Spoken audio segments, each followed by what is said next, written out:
Welcome to part 2 of the Paddling Tidewater course presented by Paddle Trails Canoe Club. In this section, we'll discuss nautical charts, how to find existing ones, create new ones, and interpret what they have to tell us. A nautical chart is a type of map that focuses on water features and hazards. They often only show nautical miles, so it helps to know the conversion to statute miles. 1 nautical mile equals 1.15 statute miles. It's also important to note that nautical charts are intended for large boats, so they typically do not cover areas that those larger boats can't go, like sloughs, tidal rivers, and estuaries. For those areas, a satellite image or a guidebook for paddlers will be more helpful. Keep in mind that terrestrial maps like Google or Apple Maps or even USGS topo maps are not designed for watercraft, so they will not show information about mudflats that will be exposed at low tides or other hazards in the water that you should be aware of. I'll show you 2 methods to find simple nautical charts, but then guide you through the process of making your own. I'll go through these fairly quickly, so for now just focus on the general idea of how to do this, and then go back and try it for yourself. What I call method number 1 is pretty simple, but the results are pretty basic. Click on this link to go to the NOAA, National Oceanic and Atmospheric Administration website. Enter your location in the search box. We'll choose Jetty Island. I'll close this window and then take a screenshot of this chart. As you can see, this gives me a general view of the coastline and a few depth markings, but nothing in much detail. You'll probably want something better before you head out on your boat. Method 2 allows you to print historical nautical charts. Of course, by definition, they're not up to date. They're historical. Go to this page and enter the location you want here. Click on View Results and then choose the chart that you want to view. Try to pick the most recent and the largest scale, which would be the lowest number. I'll select this one at the top from 2024 at a scale of 1 to 10,000. I'll select PDF. Here it is. It's a nice looking map, but remember, it's inherently out of date and it's probably way bigger than we need. If I try to fit it all on an 8.5 by 11 sheet of paper, it's barely legible. Method number 3, creating your own custom chart or ENC, may take a little longer, but the results are far more useful. First, I'll follow this link to the NOAA website. In this search box, I'll enter the location, Jetty Island. From this drop-down menu, I'll choose the Jetty Island I want, in Everett, Washington. There are 5 navigational icons at the top of this box. I'll click on the second one, which looks like a stack of papers. It will turn green when it is selected. If you're only mapping a small area, select Harbor. If you're mapping a larger area, also select Approach. For our purposes, it doesn't matter if the All Datasets box is checked or not. Next, I'll click on the middle icon, which looks like a spreadsheet. I'll give our chart a name, Jetty Island 2025.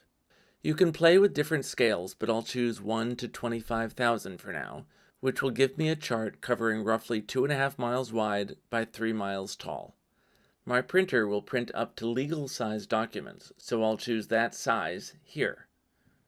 I'll leave the chart units as feet and the number of depth zones as 4. For the shades, I'll put 2, 5, and 10. Then I'll click Create New Chart, which turns green to let me know it's working. I'll move my cursor to the map. You can see it's now a crosshair with instructions to click to add an extent. I want the center of my chart to be the middle of the island, so I'll click here and a green box appears to show the extent of my chart. I'd like to move it a little bit, so I'll click here on Move Chart and then click and drag the green box to where I want it. I'd like it to cover a little more area, so I'll also change the scale to 1 to 30,000 here. Then, once again, click on Create New Chart and repeat my earlier steps. The fourth icon, which looks like a compass arrow, lets me add a compass rose if I want. I'll skip that for now. The fifth icon, which looks like an open book, lets me choose which of my charts I would like to export. I can also delete ones that I don't want anymore. I'll select this chart and click on Export. It often takes a minute or more to fully export, and then a green Open button appears. I'll click on that, which opens up a PDF version of my chart. I can save the file to my phone so I can access it on the water, or I could print it out and bring it along in a waterproof map case or a dry bag. Now that I've created a chart, let's look at it in more detail. The pale green areas indicate land that will be out of the water at a zero tide. Mudflats, in other words. As I said before, nautical charts are intended mainly for commercial and pleasure boats that have deep drafts. So areas like this that would always be a no-go for bigger boats might well be navigable by a canoe or kayak, depending on the tides. Unfortunately, it's impossible to tell from this chart just when the water will be high enough to allow you to paddle there.